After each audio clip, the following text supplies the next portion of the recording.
ഒന്നര പതിറ്റാണ്ടിന് ശേഷം നമ്മൾ ഒരു കണക്കെടുപ്പിലേക്ക് നടന്നു നീങ്ങുകയാണ്. നാട്ടിലെയും വീട്ടിലെയും മുഴുവൻ മനുഷ്യരും എന്തിന് വീട്ടിലെ ഓരോ വസ്തുക്കൾ പോലും ഭാഗമാകുന്ന കണക്കെടുപ്പ്. മറ്റൊരർത്ഥത്തിൽ നാടിന്റെ ഒരറ്റം മുതൽ മറ്റേ അറ്റം വരെ വലിച്ചു കെട്ടിയ ഒരു ക്യാൻവാസിൽ പകർത്തപ്പെടുന്ന നാടിന്റെ ഒരു വലിയ ചിത്രം, അതാകും സെൻസസ്. ഇനി വരുന്ന ഒരു വർഷത്തിനിടെ നാട്ടിലുള്ള സർവ്വ മനുഷ്യരും ഈ പ്രക്രിയയുടെ ഭാഗമാകും. പക്ഷേ നാട്ടിലില്ലാത്തവരാണ് എങ്കിൽ നിശ്ചയമായും ഇതിൽ നിന്ന് പുറത്താകുകയും ചെയ്യും. ചുരുക്കത്തിൽ കേവലം തലയെണ്ണലല്ല ഇക്കുറി നടക്കാൻ പോകുന്ന സെൻസസ്. അത് നാളെയുടെ നാടിനെ കൃത്യമായി ആസൂത്രണം ചെയ്യാനുള്ള ഒരു ഉപാധിയായി മാറും. നാളെ മുതലാണ് കേരളത്തിൽ സെൻസസ്. മനുഷ്യനെ മാത്രമല്ല എണ്ണുന്നത്. അതിശയോക്തികരമായി പറഞ്ഞാൽ മുട്ടുസൂചി മുതൽ മൊബൈൽ ഫോൺ വരെ ഈ കണക്കെടുപ്പിന്റെ ഭാഗമാകും. സ്വാഭാവികമായും ഇത്ര വിപുലമായ ഒരു കണക്കെടുപ്പ് പ്രക്രിയ നടക്കുമ്പോൾ അതിൽ ഓരോരുത്തർക്കും പലവിധ സംശയങ്ങളുണ്ടാകും.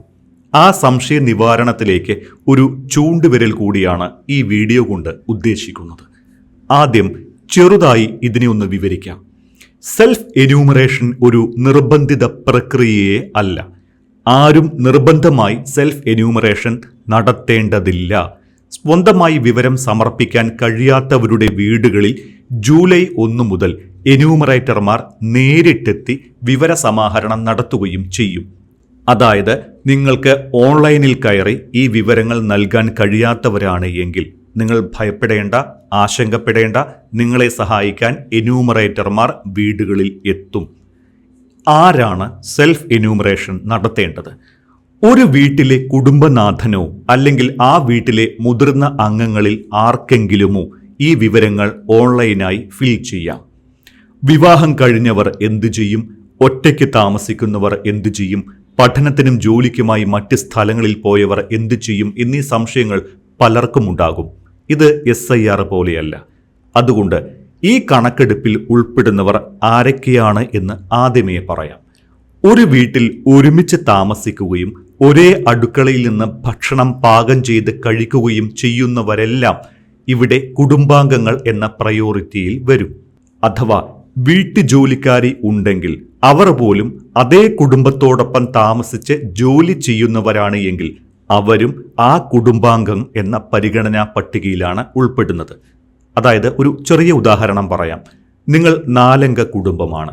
നിങ്ങൾക്കൊപ്പം ഒരു ജോലിക്കാരി വീട്ടിലുണ്ട്. അവർ നിങ്ങളുടെ വീട്ടിൽ തന്നെയാണ് താമസമെങ്കിൽ അവർ കൂടി കുടുംബാംഗം എന്ന പരിഗണനയിൽ വരും. എന്നാൽ നിങ്ങളുടെ മകനോ മകളോ പഠനത്തിനോ ജോലി സംബന്ധമായ മറ്റ് കാര്യങ്ങൾക്കോ വിദേശങ്ങളിലോ മറ്റ് സ്ഥലങ്ങളിലോ ആണെങ്കിൽ പോലും ഈ കണക്കെടുപ്പിൽ അവർ വരികയുമില്ല. ഇനി സെൽഫ് എന്യൂമറേഷൻ ചെയ്യേണ്ടാത്ത ആരെങ്കിലും ഉണ്ടോ? ഉണ്ട്. അതായത് വീടുകളിൽ താമസിക്കുന്ന കുടുംബങ്ങൾ മാത്രമാണ് സെൽഫ് എന്യൂമറേഷൻ ചെയ്യേണ്ടതുള്ളൂ. ഹോസ്റ്റലുകൾ, ഹോട്ടലുകൾ, ആശുപത്രികൾ, ബോർഡിങ്ങുകൾ, വൃദ്ധസദനങ്ങൾ, ജയിലുകൾ എന്നിവയിൽ താമസിക്കുന്നവർ സെൽഫ് എന്യൂമറേഷൻ ചെയ്യേണ്ടവരല്ല. ഇവരുടെ വിവരങ്ങൾ ശേഖരിക്കുന്നത് സെൻസസ് ഉദ്യോഗസ്ഥർ നേരിട്ടെത്തിയായിരിക്കും. അതുപോലെ തന്നെ വഴിയോരങ്ങൾ, റെയിൽവേ പ്ലാറ്റ്ഫോമുകൾ, ഫ്ലൈ ഓവറുകൾ, ഇതിന് താഴെയൊക്കെ താമസിക്കുന്നവർ, പൊതുസ്ഥലങ്ങളിൽ അന്തിയുറങ്ങുന്നവർ, ഇവരൊന്നും ഓൺലൈൻ വിവരശേഖരണ ഗണത്തിൽ പെടുന്നവരല്ല.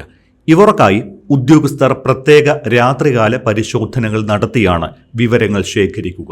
അതുപോലെ വ്യാപാര, വാണിജ്യ, പൊതുസ്ഥാപനങ്ങൾക്കും സെൽഫ് എന്യൂമറേഷൻ ഇല്ല.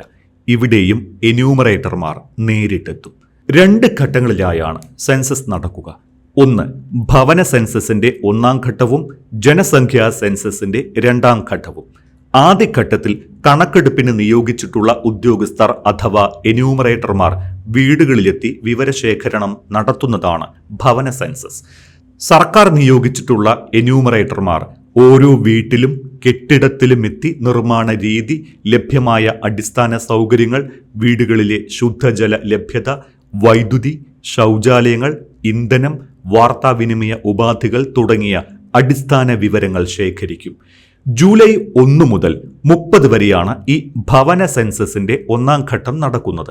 ഈ ഘട്ടത്തിൽ എന്യൂമറേറ്റർമാർ വീടുകളിൽ എത്തുന്നതിന് മുന്നേ തന്നെ ആളുകൾക്ക് സ്വന്തമായി ഒരു പോർട്ടൽ വഴി ഈ വിവരങ്ങളൊക്കെ രേഖപ്പെടുത്താം. ഈ പ്രക്രിയയെ സെൽഫ് എന്യൂമറേഷൻ എന്ന് വിളിക്കും. ഈ സെൽഫ് എന്യൂമറേഷൻ പ്രക്രിയയാണ് നാളെ മുതൽ ആരംഭിക്കുന്നത്. സെൽഫ് എന്യൂമറേഷൻ എന്നാൽ വിവരങ്ങൾ വീട്ടുകാർ തന്നെ നേരിട്ട് രേഖപ്പെടുത്തുന്നതാണ്. അതുകൊണ്ട് തന്നെ ഇത് കൂടുതൽ കൃത്യത ഉറപ്പാക്കുന്നുവെന്നതാണ് സെൽഫ് എന്യൂമറേഷന്റെ പ്രത്യേകത. സെൽഫ് എന്യൂമറേഷനും ഭവന സെൻസസും കഴിയുന്നതോടെ ആദ്യഘട്ടം പൂർത്തിയായി. രണ്ടാം ഘട്ടത്തിലാണ് നിർണായകമായ ജനസംഖ്യാ സെൻസസ് നടക്കുന്നത്. ഇതിന്റെ സമയം നിശ്ചയിച്ചിരിക്കുന്നത് 2027 ഫെബ്രുവരി മാർച്ച് മാസങ്ങളിലാണ്. ഇക്കാലയളവിലാണ് നാട്ടിലുള്ള ഓരോ ആളുകളുടെയും കണക്ക് രേഖപ്പെടുത്തുന്നത്. അതായത് ആ സമയം ഒരു വീട്ടിലോ നാട്ടിലോ ഉള്ള ആരായാലും, അതിനി പുറം നാട്ടുകാർ ആയാൽ പോലും അവരെല്ലാം ഈ കണക്കിന്റെ ഭാഗമാകും. ഒരുപക്ഷെ കണക്കെടുപ്പ് നടക്കുന്ന സമയം നാട്ടിലില്ല എങ്കിൽ അവർ ഈ കണക്കെടുപ്പിൽ ഉൾപ്പെടുകയുമില്ല. ഇനി നമുക്ക് സെൽഫ് എന്യൂമറേഷനിൽ നിന്ന് തുടങ്ങാം. ഒരു വീട്ടിലെ മുഴുവൻ കാര്യങ്ങളും സാധാരണ താമസിക്കുന്ന അംഗങ്ങളുടെ വിവരങ്ങൾ അടക്കം ഒരാൾ രേഖപ്പെടുത്തുന്നതാണ് സെൽഫ് എന്യൂമറേഷൻ എന്ന് ഞാൻ സൂചിപ്പിച്ചു. ആരാണ് സെൽഫ് എന്യൂമറേഷൻ നടത്തേണ്ടത്? ഒരു വീട്ടിലെ കുടുംബനാഥനോ അല്ലെങ്കിൽ ആ വീട്ടിലെ മുതിർന്ന അംഗങ്ങൾ ആർക്കെങ്കിലുമോ ഈ വിവരങ്ങൾ ഓൺലൈനായി രേഖപ്പെടുത്താം. വീടുകളുടെ കണക്കെടുപ്പ് നടക്കുന്ന ഒന്നാം ഘട്ടത്തിൽ കുടുംബത്തെയും വീടിനെയും കുറിച്ചുള്ള വിവരങ്ങൾ മാത്രമാണ് ശേഖരിക്കുന്നത്. 2027 നടക്കുന്ന ജനസംഖ്യാ കണക്കെടുപ്പിൽ മാത്രമേ കുടുംബാംഗങ്ങളുടെ വ്യക്തിഗത വിവരങ്ങൾ രേഖപ്പെടുത്താൻ സാധിക്കുകയുള്ളൂ. ഇനി എങ്ങനെയാണ് സെൽഫ് എന്യൂമറേഷൻ ചെയ്യേണ്ടത്? മൊബൈൽ ഫോണിലോ ലാപ്ടോപ്പിലോ se.census.gov.in എന്ന പോർട്ടലിൽ കയറുക. ആദ്യം സംസ്ഥാനം ഏതാണോ അത് തിരഞ്ഞെടുക്കണം. ഇത് കഴിഞ്ഞാൽ അടുത്ത സ്ക്രീനിൽ കുടുംബനാഥന്റെ പേര്, മൊബൈൽ നമ്പർ, ഇമെയിൽ വിലാസം എന്നിവ രേഖപ്പെടുത്തിയ ശേഷം മൊബൈൽ ഫോണിൽ ലഭിക്കുന്ന OTP നൽകി സ്ഥിരീകരണം നൽകുക. ഇതിനുശേഷം ജില്ലയുടെ പേര്, വീടുള്ള സ്ഥലം എന്നിവ നൽകി മാപ്പിൽ സ്വന്തം വീട് കണ്ടെത്തി മാർക്ക് ചെയ്യണം. ഈ മാപ്പിൽ വീട് അടയാളപ്പെടുത്തുന്നതും വലിയൊരു പ്രക്രിയയാണ്. ഇതിനായി ആദ്യം ഡ്രോപ്പ് ഡൗൺ മെനുവിൽ നിന്നും ബന്ധപ്പെട്ട സംസ്ഥാനം തിരഞ്ഞെടുത്ത് ജില്ലയുടെ പേരും പിൻകോഡും നൽകിയ ശേഷം വില്ലേജ്, പ്രദേശം, സ്ട്രീറ്റ് അല്ലെങ്കിൽ പ്രധാന ലാൻഡ്മാർക്ക് എന്നിവയിലൊന്ന് നൽകി സെർച്ചിൽ ക്ലിക്ക് ചെയ്യണം. മാപ്പ് ലോഡായി കഴിഞ്ഞാൽ ഓരോ വീടുകളും വ്യക്തമായി കാണുന്നതുവരെ പൂർണ്ണമായി സൂം ചെയ്ത് റോഡിന്റെ കൃത്യമായ വശവും അടുത്തുള്ള ലാൻഡ്മാർക്കുകളും കൃത്യമാണ് എന്ന് ഉറപ്പുവരുത്തി ലൊക്കേഷൻ മാർക്കർ കൃത്യമായി വീടിന് മുകളിൽ തന്നെ സ്ഥാപിച്ചാണ് ലൊക്കേഷൻ മാപ്പിംഗ് നടത്തേണ്ടത്. ഇനി ചോദ്യങ്ങളിലേക്ക് കടക്കുകയാണ്. 34 ചോദ്യങ്ങൾ അടങ്ങിയ ചോദ്യാവലി ഇതിനായി തയ്യാറാക്കിയിട്ടുണ്ട്. ഈ ചോദ്യങ്ങളിൽ കെട്ടിട number, census house number, census വീടിന്റെ ഉപയോഗം, കുടുംബ നമ്പർ തുടങ്ങിയ വിവരങ്ങൾ സെൽഫ് എന്യൂമറേഷൻ സമയത്ത് നൽകേണ്ടതില്ല. എന്യൂമറേറ്റർമാർ നേരിട്ട് വീടുകളിലെത്തി ഈ വിവരങ്ങൾ രേഖപ്പെടുത്തും. ഭവന സെൻസസ് ഘട്ടത്തിൽ ഉത്തരം നൽകേണ്ട 34 ചോദ്യങ്ങളിൽ മേൽപ്പറഞ്ഞ 4-5 ചോദ്യങ്ങൾക്കല്ലാതെ മറ്റ് ചോദ്യങ്ങൾക്ക് സെൽഫ് എന്യൂമറേഷനിൽ വിവരങ്ങൾ നൽകി സെൻസസ് പൂർത്തിയായി കഴിഞ്ഞാൽ 11 അക്കങ്ങളുള്ള ഒരു സെൽഫ് എന്യൂമറേഷൻ ID അഥവാ SEID SMS വഴിയും ഇമെയിൽ വഴിയും ലഭ്യമാകും. H എന്ന അക്ഷരത്തിൽ തുടങ്ങുന്ന ഈ ID എന്യൂമറേറ്റർമാർ വീട് സന്ദർശിക്കുന്ന സമയം അവർക്ക് കൈമാറണം.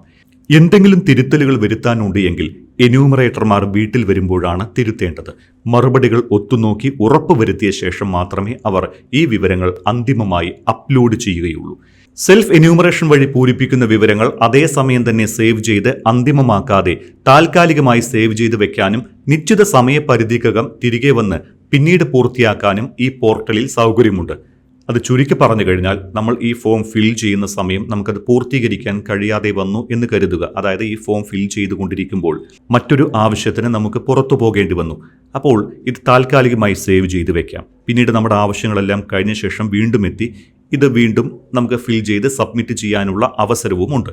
ഇങ്ങനെ സേവ് ചെയ്ത വിവരങ്ങൾ വീണ്ടും ലഭ്യമാക്കുന്നതിനായി മുൻപ് ലോഗിൻ ചെയ്യാൻ ഉപയോഗിച്ച അതേ മൊബൈൽ നമ്പർ ഉപയോഗിച്ച് തന്നെയാണോ ലോഗിൻ ചെയ്തിരിക്കുന്നത് എന്ന് ഉറപ്പുവരുത്തണം.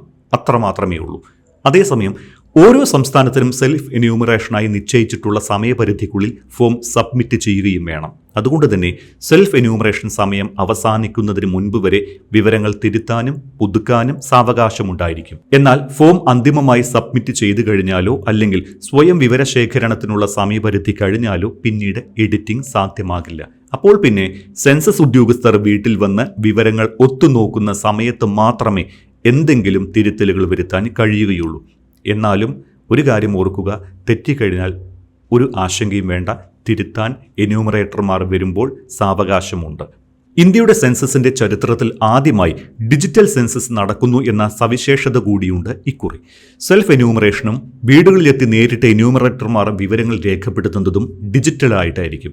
ഇതിനായി മൊബൈൽ ആപ്പും പോർട്ടലും മുതൽ വിവരശേഖരണ പ്രക്രിയയുടെ തത്സമയ നിരീക്ഷണത്തിനായി വെബ്സൈറ്റ് അടക്കം സമഗ്രമായ ഡിജിറ്റൽ മുന്നൊരുക്കങ്ങളാണ് സെൻസസ് ദൗത്യത്തിന് സജ്ജമാക്കിയിരിക്കുന്നത്.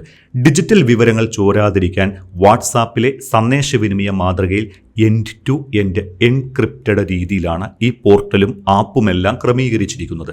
വിവരങ്ങൾ ശേഖരിക്കുന്നത് മുതൽ സെർവറിൽ എത്തുന്നതുവരെ എൻക്രിപ്റ്റ് ചെയ്യപ്പെടും. മലയാളമടക്കം 16 ഭാഷകളിലാണ് ഈ പോർട്ടൽ ലഭ്യമാകുക. എന്യൂമറേറ്റർമാർ മൊബൈൽ ആപ്പിലായിരിക്കും വിവരങ്ങൾ ശേഖരിക്കുന്നത്. ഈ ആപ്പിൽ ഓഫ്ലൈനായി വിവരശേഖരണത്തിനുള്ള സംവിധാനവുമുണ്ട്. ഇന്റർനെറ്റ് ഇല്ലാത്ത ഉൾപ്രദേശങ്ങളിൽ നിന്ന് വിവരങ്ങൾ ശേഖരിച്ച് അപ്ലോഡ് ചെയ്തു കഴിഞ്ഞാൽ പിന്നീട് ഇന്റർനെറ്റ് ലഭ്യമാകുന്ന മുറയ്ക്ക് ഇവ ഓട്ടോമാറ്റിക്കായി അപ്ലോഡ് ചെയ്യപ്പെടും. ശേഖരിക്കുന്ന വിവരങ്ങൾ അപ്ലോഡ് ചെയ്താലുടൻ ഫോണിൽ നിന്ന് മാഞ്ഞുപോകുകയും കേന്ദ്ര സെർവറുകളിൽ സുരക്ഷിതമായി സൂക്ഷിക്കപ്പെടുകയും ചെയ്യും. ഒരു വിവരവും ഒരു തരത്തിലും നഷ്ടമാകാതിരിക്കാൻ ഒന്നിലധികം വേരിഫിക്കേഷൻ കടമ്പകൾ പൂർത്തിയാക്കണം. അത്രമേൽ സുരക്ഷിതമായിട്ടാണ് വിവരങ്ങൾ സൂക്ഷിക്കപ്പെടുന്നത് എന്നർത്ഥം. ഇനി ഒരുപക്ഷെ ഈ എന്യൂമറേറ്റർമാരുടെ ഫോൺ നഷ്ടപ്പെട്ടാലും വിവരങ്ങൾ നഷ്ടമാകാതിരിക്കാൻ എന്യൂമറേറ്റർമാർക്ക് ഓൺലൈൻ സംവിധാനത്തിലേക്ക് പ്രവേശിക്കാൻ ഒന്നിലധികം വേരിഫിക്കേഷൻ കടമ്പകൾ ഉണ്ടാകും. ഡിജിറ്റൽ വ്യക്തിഗത വിവര സംരക്ഷണ നിയമത്തിലെ മാനദണ്ഡങ്ങൾ അനുസരിച്ചാണ് ഈ ഡിജിറ്റൽ സംവിധാനം രൂപകൽപ്പന ചെയ്തിരിക്കുന്നത്. ഇത് പ്രകാരം പല കടമ്പകൾ കടന്നു മാത്രമേ വേരിഫിക്കേഷൻ പൂർത്തിയാകുകയുള്ളൂ. പൗരന്മാരുടെ വ്യക്തിഗത വിവരങ്ങൾ അത്രമേൽ സുരക്ഷിതവും സ്വകാര്യവുമായി സൂക്ഷിക്കുന്നതിനാണ് ഇത്. സെൻസസുമായി ബന്ധപ്പെട്ട് നമുക്കറിയേണ്ട കാര്യങ്ങളാണ് ഞാൻ എന്നെക്കൊണ്ട് കഴിയാവുന്ന രീതിയിൽ ലളിതമായി വിശദീകരിച്ചത്. ഇനിയും സംശയങ്ങൾ ഉണ്ട് എങ്കിൽ നിങ്ങൾ കൃത്യമായിട്ട് അത് കമൻ്റ് രൂപത്തിൽ കമൻ്റായി രേഖപ്പെടുത്തുക. നമ്മൾ SIR പ്രക്രിയയിൽ ചെയ്തതുപോലെ നിങ്ങളുടെ സംശയങ്ങൾ എന്തൊക്കെയാണോ ആ സംശയങ്ങൾക്ക് ഉത്തരം നൽകാൻ ഇതുമായി ബന്ധപ്പെട്ട് പ്രവർത്തിക്കുന്ന ഏതെങ്കിലും ഒരു വിദഗ്ധനെ കൊണ്ടുവരാം. അദ്ദേഹവുമായി നിങ്ങളുടെ ഓരോ കമൻറ്റും നിങ്ങളുടെ ഓരോ സംശയങ്ങളും ഞങ്ങൾ ദൂരീകരിക്കാൻ ശ്രമിക്കും. അതുകൊണ്ട് തന്നെ സെൻസസിൽ നിങ്ങൾക്ക് ഒരു ആശങ്കയും വേണ്ട. ഓൺലൈനായി നിങ്ങൾക്ക് ഇത് ചെയ്യാൻ കഴിഞ്ഞില്ലെങ്കിൽ ആശങ്കപ്പെടേണ്ട. എന്യൂമറേറ്റർമാർ വീടുകളിലെത്തും, അവർ ചെയ്തോളും ഇക്കാര്യമെല്ലാം. എന്തെങ്കിലും സംശയങ്ങളുണ്ടെങ്കിൽ ഞാൻ നേരത്തെ സൂചിപ്പിച്ചതുപോലെ കൃത്യമായി കമൻറ്റ് ചെയ്യുക. എല്ലാ കമൻറ്റുകളും ഞങ്ങൾ വായിച്ച് ഒരു വിദഗ്ധനെ കൊണ്ടുവന്ന്, വിദഗ്ധൻ എന്ന് പറയുന്നത് എന്യൂമറേറ്റർമാരുടെ ഒരു സൂപ്പർവൈസർ ആയിരിക്കാനാണ് സാധ്യത. അദ്ദേഹവുമായി നിങ്ങളുടെ സംശയങ്ങൾ ചർച്ച ചെയ്യും, നിങ്ങൾക്ക് കൃത്യമായിട്ടുള്ള മറുപടിയും തരും. നന്ദി.